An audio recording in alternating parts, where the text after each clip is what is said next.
দেখছেন আসন্না ফাউন্ডেশন আয়োজিত সাপ্তাহিক সরাসরি প্রশ্ন উত্তরমূলক অনুষ্ঠান। এমডি শিপন সরকার লিখেছেন, আমি অপবিত্র অবস্থায় একদিন নামাজ পড়েছি, আল্লাহর কাছে তওবা করছি, এখন আমার করণীয় কি? ভাই শিপন সরকার, আল্লাহ তাআলা আপনাকে মাফ করুন। অপবিত্র অবস্থায় নামাজ পড়ার কারণে আপনি গুনাহগার হয়েছেন এবং আল্লাহর কাছে তওবা করলে আশা করে যে আল্লাহ তাআলা আপনার সেই ভুল মাফ করবেন, সে নামাজ আপনাকে আবার পড়তে হবে। ওমর ফারুক লিখেছেন, আমি ইচ্ছা করে নামাজ ছেড়ে দিচ্ছি, দয়া করে এমন ছোট একটা আমল বলুন যাতে আমি নামাজের উপর দৃঢ় থাকি। ভাই ওমর ফারুক, আপনার যে কাজটি করতে হবে তা হলো নামাজি এবং দিনদার মানুষ বন্ধু বান্ধব যারা আছে তাদের মধ্যে আপনাকে থাকার চেষ্টা করতে হবে। যে পরিবেশে সবাই নামাজ পড়ে না বা অনেকেই নামাজ পড়ে না, ফাসিক টাইপের মানুষ, সেই পরিবেশ থেকে আপনাকে সরে আসতে হবে।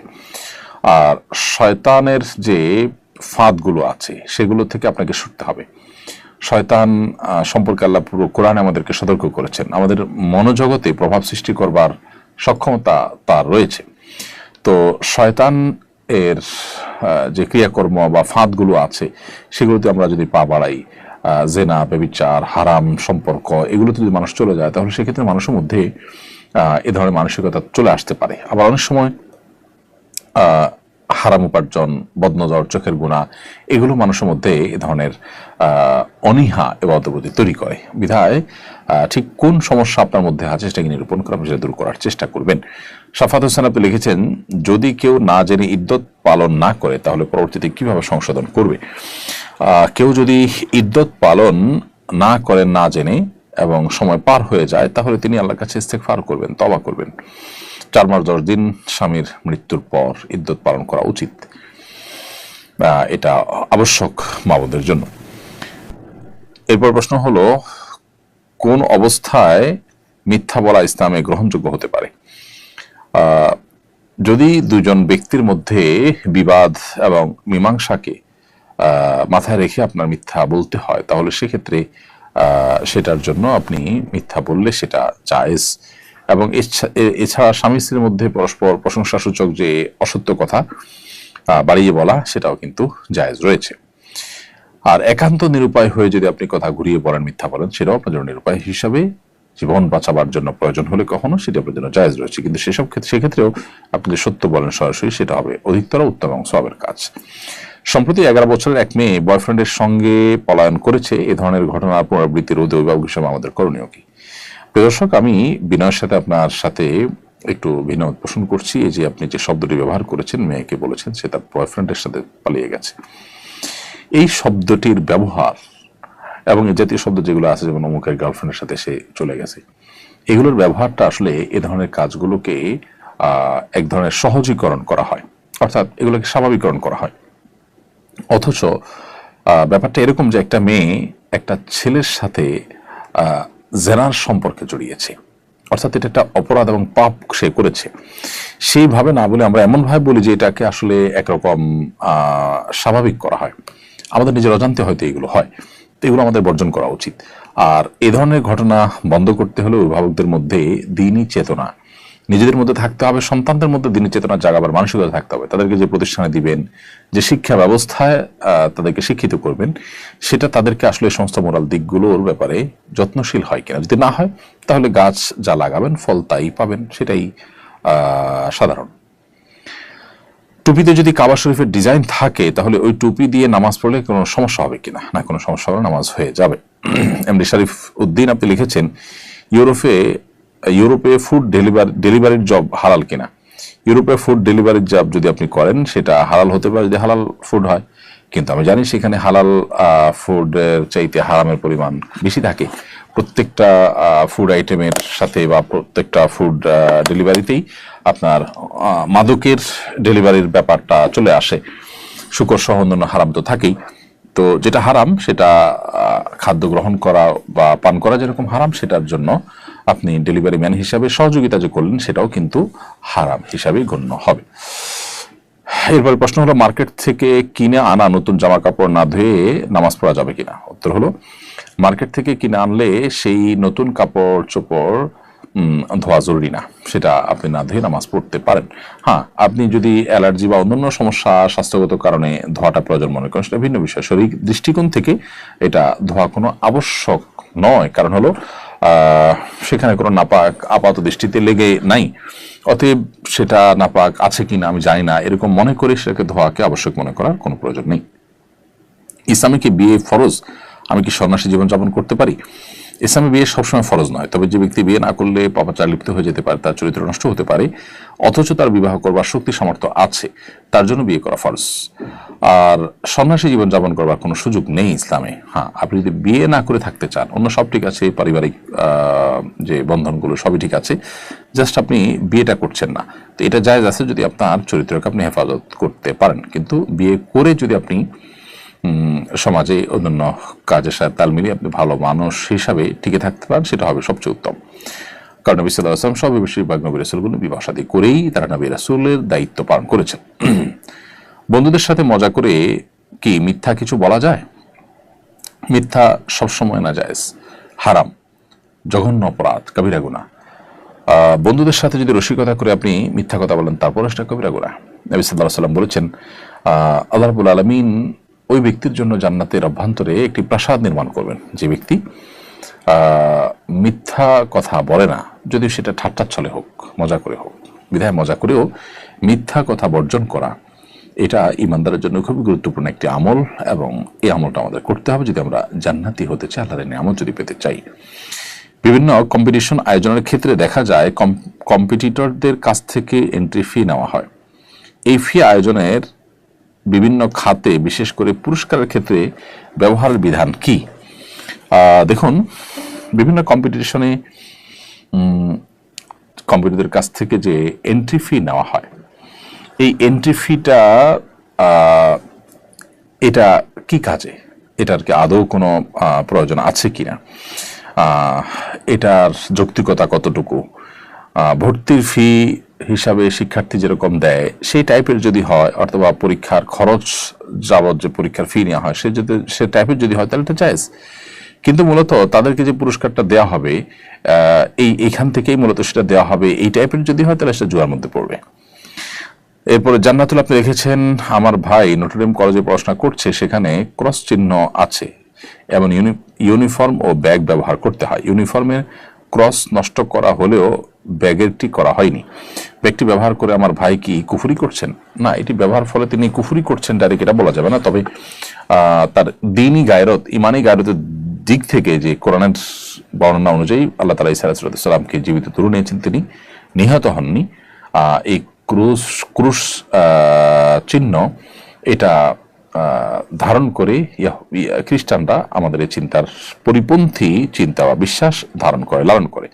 সেজন্য আমাদের কর্তব্য হবে যে এই জায়গা থেকে তাদের সাথে আমাদের যে পার্থক্যের জায়গা, তাদের যে আমাদের ব্যবধানের জায়গা, সেটা আমাদের কাজে কর্মে, আমাদের আচরণে প্রমাণ করা। আপনি তাদের সাথে একাত্মতা প্রকাশ পায় এরকম কাজ করেন, সেটা অবশ্যই গর্হিত। এই জন্য এটা নষ্ট করে ফেলা উচিত বা এটা তুলে ফেলা উচিত। আর না তুললে কুফরি করছেন না, কিন্তু আপনি অবশ্যই গুনাহে লিপ্ত বা খারাপ কাজ করছেন, কারণ আপনি এক ধরনের ভুল বিশ্বাস এর যে সিম্বল সেটাকে আপনি ধারণ করছেন।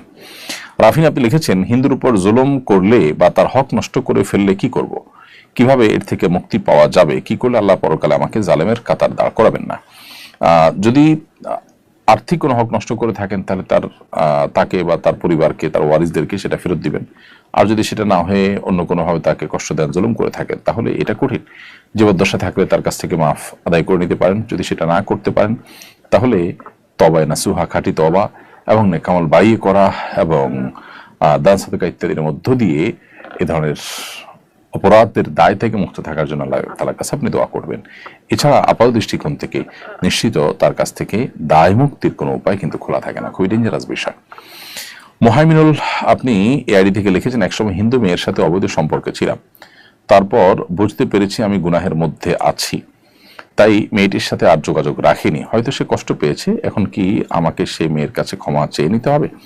আল্লাহ তাআলার কাছে তওবা করবেন এবং সম্ভব হলে আপনি যে আসলে সেরাই কারণে ফিরে এসেছেন এবং নিজের ভুল বুঝতে পেরেছেন, তাকে সে মেসেজ বার্তা দিবেন তার কোনো হক নষ্ট করে থাকলে তার সাথে প্রতিশ্রুতি দিয়েছেন, অথবা তার সাথে তাকে আপনি তার কোনো অধিকার নষ্ট করেছেন কোনোভাবে, আমি জানি না, সেরকম যদি হয় তাহলে সেক্ষেত্রে আপনি অবশ্যই তার কাছ থেকে মাপ চাইবেন, কিন্তু সেই সাথে মূল মাপটা আল্লাহর কাছে এখানে চাইতে হবে আপনাকে।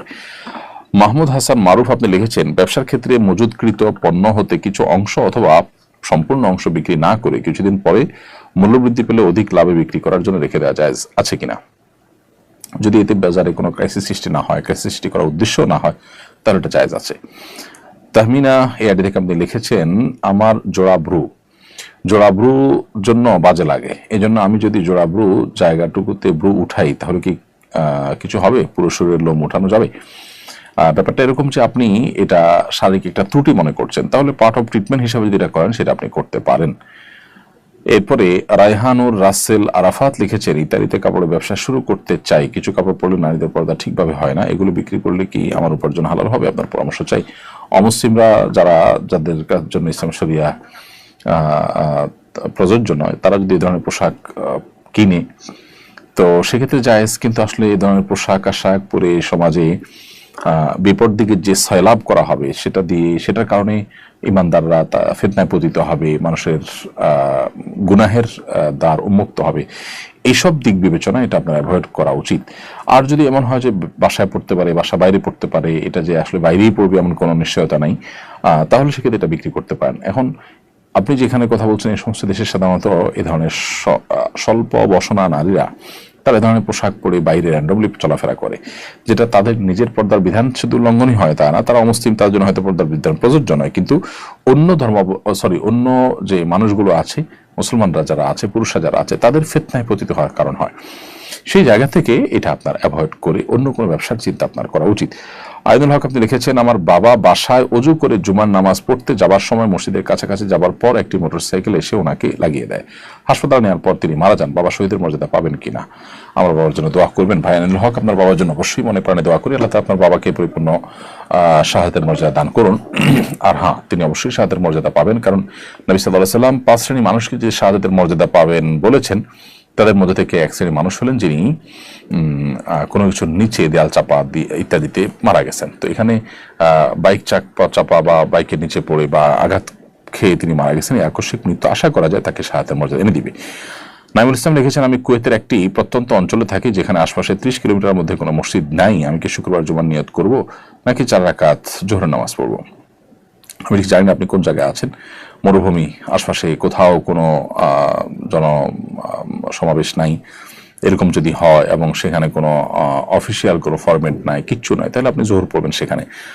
আর যদি সেখানে মসজিদ থাকে, আমি জানি যে মুসলিম কান্ট্রি হিসাবে প্রত্যেকটা মুসলিম কান্ট্রিতেই মসজিদের ব্যবস্থা আছে, একটু কাছে হোক একটু দূরে হোক, তাহলে আপনাকে জুমা পড়তে হবে গিয়ে।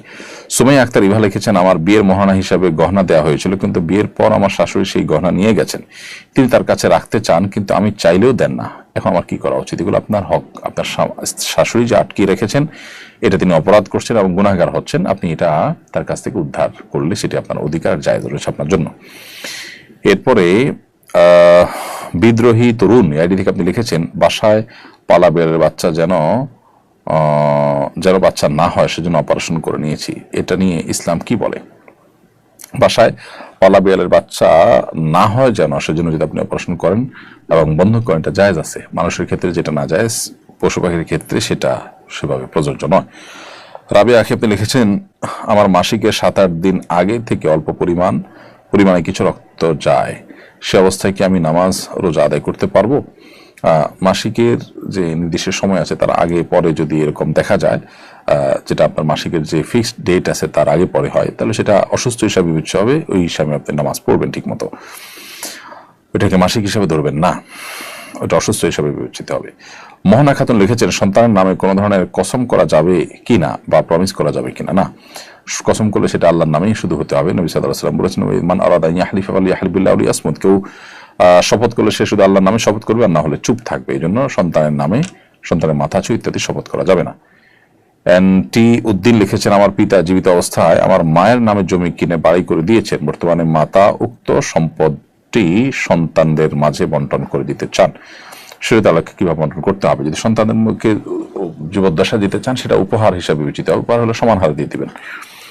আর ওয়ারিস হিসাবে তারা প্রত্যেকটা সম্পদের ভাগীদার হিসাবে যদি তাদেরকে দিতে চান তাহলে সেটা মৃত্যুর পরেই বন্টন হবে। জীবদ্দশায় তিনি শুধুমাত্র কোরআনের বর্ণনার আলোকে হারটা ঠিক করে ওসিয়ত করে দিয়ে যেতে পারেন যেন এটা সঠিকভাবে বন্টন হয়। জীবদ্দশাতে বন্টন করা, পরিত্যক্ত সম্পদের বন্টন করা শরীয়তে বিধিবদ্ধ নয়, তবে হ্যাঁ উপহার উপঢৌকন হিসাবে দিলে সেটা ভিন্ন বিষয়। প্রিয় দর্শক, দেখতে দেখতে অনুষ্ঠান একেবারে শেষ প্রান্তে আমরা চলে এসেছি এবং আজকে আমাদের যান্ত্রিক ত্রুটির কারণে ফেসবুকে আমরা যে লাইভটি করতে পারি না সেজন্য আবার দুঃখ প্রকাশ করছি। ইনশাআল্লাহ তাআলা যদি তৌফিক দান করে সামনের সপ্তাহে আপনাদের সাথে আমরা এই লাইভ অনুষ্ঠানে আবারও দেখা করব। সেদিন আশা করছি আমরা আগের মতোই ফেসবুক এবং ইউটিউবে একযোগে লাইভ অনুষ্ঠানটি করতে পারবো। আল্লাহ আমাদের সবাইকে তৌফিক দান করুন। জাযাকুমুল্লাহ খাইরান। আসসালামু আলাইকুম ওয়া রাহমাতুল্লাহি ওয়া বারাকাতুহু।